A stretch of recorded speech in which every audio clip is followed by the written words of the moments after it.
Hi guys, आज हम लोग देखने वाले हैं कि इफ़ फार्मूला कैसे यूज किया जाता है। तो इफ़ स्टेटमेंट हम लोग आज चेक करने वाले हैं। तो यहाँ पे हमें name, sales, target and bonus दिया हुआ है और यहाँ पे दो सिचुएशन है। फर्स्ट है कि अगर उसने टारगेट अचीव किया तो 10%, अगर नहीं अचीव किया तो 5%, अदरवाइज उसको देना ही है। तो हमें यहाँ पे उसने जो भी सेल्स किया हुआ है वो शीट दे दी गई है, टारगेट जो है वो दे दिया गया है। तो अभी हमें उसे निकालना है कि उसको कितना बोनस मिलना चाहिए।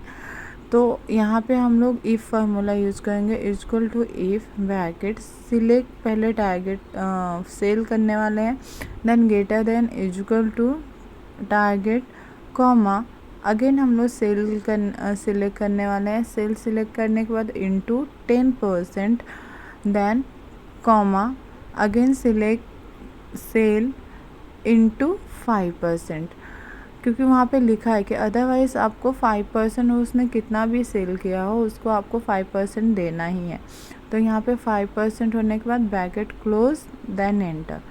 तो यहाँ पे 1000 रुपीज़ का 5% होता है 50 रुपीज़। उस हिसाब से आप यहाँ पे जैसे उसने टारगेट अचीव किया होगा तो उसको 10% आ जाएगा। यहाँ पे उसने टारगेट अचीव किया है तो उसको 10% मिला है, नहीं किया होगा तो उसको 5%। यहाँ पे अभी शीट है, यहाँ पे सिर्फ सेल दिया है और बोनस निकालना है। तो फर्स्ट इसमें दिया है 5000 सेल करेगा तो 20%, 4000 करेगा तो 15%, 3000 करेगा तो 10% एंड अदरवाइज 5% उसको देना है, कितना भी वो सेल किया हो 3000 से नीचे का। तो इसके लिए हम लोग equal to if select cell greater than equal to 5000 comma, again cell select करना है इनटू 20%, देन कॉमा। अभी इसी फार्मूले को हमें 3 टाइम रिपीट करना है। तो if bracket select cell greater than equal to 4000 comma, select cell into 15%, then comma, then if bracket sale select greater than equal to select 3000 comma, then select sale into 10%, then comma, select sale into 5% and 4 times आप column close कर दीजिए, then enter. तो इसने अभी 1000 किया है तो इसको 50 रुपीज़ बोनस मिलेगा, क्योंकि इसने 3000 से नीचे किया है। तो 3000 के नीचे वालों को हमने 5% ही बोनस दिया है, क्योंकि बोनस तो अभी देना है, इसीलिए उसने अदरवाइज़ 5% बोनस दिया हुआ है। तो जिन्होंने जैसा किया है उनको वैसे ही बोनस ऑटोमेटिक कैलकुलेट हो गया है। तो इससे आपका टाइम भी सेव हो सकता है। तो अभी थर्ड एग्जांपल हम लोग देखने वाले हैं कि एज, कोई भी अगर आप फॉर्म फिलअप करते हो गूगल्स पे या ईमेल आईडी बनाने जाते हो या फेसबुक पे लॉगिन करने जाते हो तो वहाँ पे एज होता है कि आप एलिजिबल हो या नहीं हो। तो वो कैसे हम लोग एक्सेल में निकाल सकते हैं। तो यहाँ पे मेल का दिया है 21 और फीमेल को दिया है 18।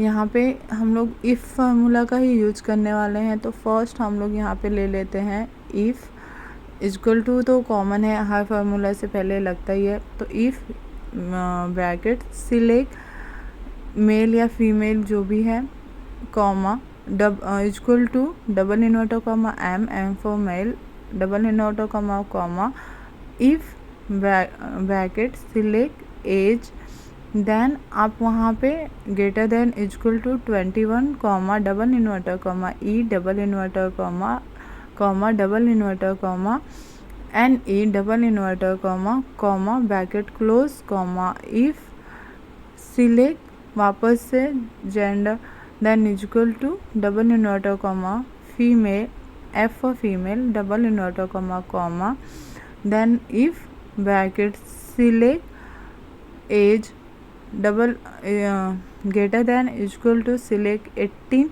Comma, double inverter comma E, double inverter comma double inverter comma N E, double inverter comma then okay. तो यहाँ पे मैंने ना ग्रेटर देन नहीं लगाया था तो इसी वजह से वो प्रॉब्लम आया। तो यहाँ पे मैं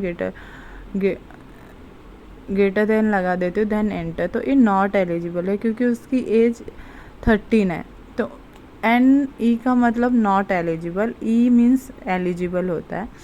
तो यहाँ पे देखिए जो लोग एलिजिबल हैं उनके यहाँ पे ई आया है, और जो लोग नॉट एलिजिबल है उनके यहाँ पे एन ई करके आएगा, नॉट एलिजिबल।